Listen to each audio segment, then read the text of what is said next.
John settled into his couch. Another Tuesday night. He clicked the TV remote, nothing good on as usual. He sighed, a wave of exhaustion washing over him. He considered reading for a bit but decided against it. Sleep sounded better. He switched off the TV, plunging the room into darkness. He headed to bed. John closed his eyes, content in the silence of his house. He drifted off to sleep, unaware of the night's unsettling turn of events that awaited him. A sharp, insistent ping jolted John awake. The room was dark, and the only sound was the faint hum of the air conditioner. He blinked, trying to shake off the grogginess. He fumbled for his phone on the nightstand. 3:17 a.m. His heart raced as he grabbed the phone, wondering who could be contacting him at this ungodly hour. The screen glowed, displaying a notification from his smart doorbell, motion detected at the front door. Strange. He lived alone. His mind raced with possibilities, each more unsettling than the last. He rarely received visitors, let alone at this hour. The street outside was usually quiet, especially in the dead of night. He opened the Doorbell app, his fingers trembling slightly. The app loaded slowly, adding to his anxiety. He held his breath, listening intently for any sounds from downstairs. The house was eerily silent, amplifying his sense of dread. Silence.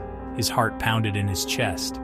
He could feel the blood rushing in his ears, each beat echoing like a drum. He told himself it was probably just a stray cat, or maybe the wind, but the logical part of his brain struggled to calm his nerves. But a knot of unease tightened in his stomach. He had to check. Slowly, he got out of bed and made his way to the stairs, each step feeling heavier than the last.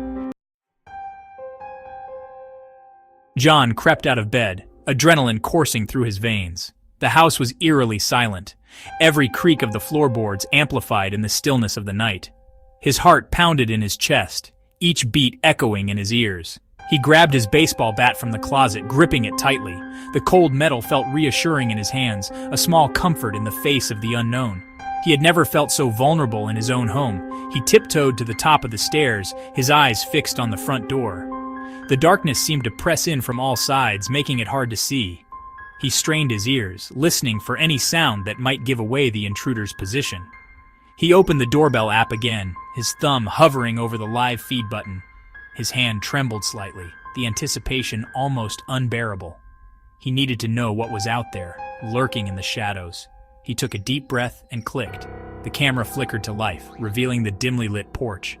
The image was grainy, but he could make out the outline of something, or someone, standing just beyond the reach of the porch light. And then he saw it. A figure, shrouded in shadows, stood at his door. It was motionless, almost blending into the darkness, but unmistakably there. It wasn't a cat. It wasn't the wind. It was a person. A real living person standing on his porch in the dead of night.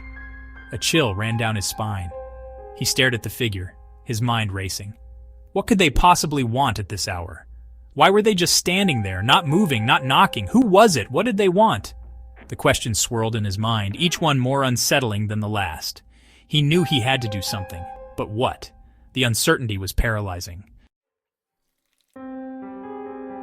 John's finger trembled as he reached for the two-way talk button. He had to say something, do something. The night was eerily silent. The only sound was his own ragged breathing. His heart pounded in his chest, each beat echoing in his ears like a drum. He felt a cold sweat trickle down his back, his mind racing with 1,000 thoughts. What if this was his only chance to act? What if he missed it? Before he could press it, the figure moved. It turned its head slowly, deliberately, and looked directly at the camera. The figure's eyes seemed to pierce through the darkness, locking onto John's with an intensity that made his blood run cold. It was as if the figure knew he was watching, knew he was there, and was challenging him to do something about it. John gasped. It was his face staring back at him. His own eyes, wide with terror, reflected in the camera lens. He couldn't believe what he was seeing. It was like looking into a twisted mirror, one that showed not just his face, but his deepest fears. His mind struggled to make sense of it, but there was no logical explanation. The phone slipped from his grasp, clattering down the stairs. He stood there, paralyzed, as a cold realization washed over him. This was no ordinary encounter. The air around him seemed to thicken, making it hard to breathe. He felt a chill that went bone deep, a sense of dread that he couldn't shake off. This wasn't just a random intruder, this was something far more sinister. The figure outside was not just a threat to his safety, but to his very sanity. It was as if the darkness itself had taken form, manifesting his worst nightmares into reality. Something that looked like him, but was most definitely not him. He was trapped in his own nightmare, and there was nowhere to run. The figure was a grotesque parody of himself, a doppelganger that seemed to mock his very existence. John knew he had to confront this terror, but how could he face something that was his own reflection, twisted into horror?